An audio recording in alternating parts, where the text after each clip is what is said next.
Hi, welcome to mediatorpodcast.com, a podcast and video series about mediation, negotiation, and collaboration.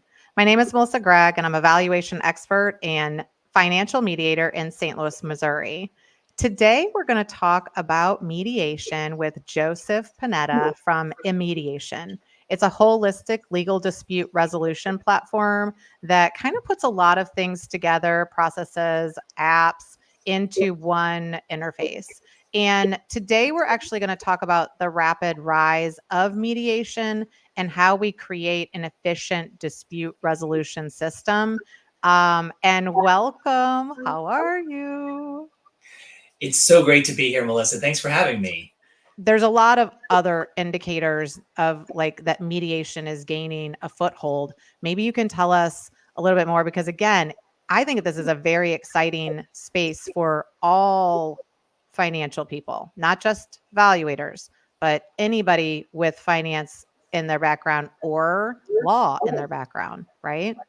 100%. And I think, what we're talking about now is the relationship that people have when they go into a dispute, particularly a corporate dispute or a personal dispute, one where there's, whether it's a low value or high value is immaterial. It's about the relationship. And now it has hit a dispute moment. The issue with arbitration, much like court, is that it sets up an adversarial process. Mediation by its very nature is a collaborative process.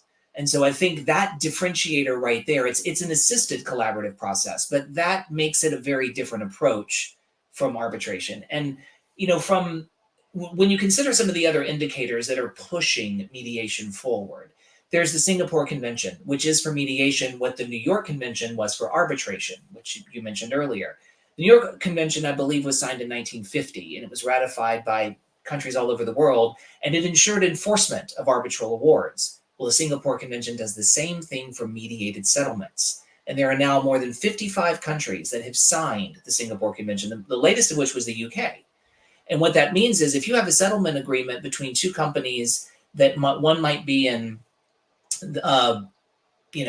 Egypt and the other one might be in France, but your agreement can be enforced in the UK, it can be enforced in Singapore, it can be enforced in any of the 55 countries that have signed that agreement. And what it does, I think, for the listeners, your listeners, specifically this audience, is that it gives them peace of mind that the negotiated settlement that they've helped to arrive to will be upheld in all of these jurisdictions.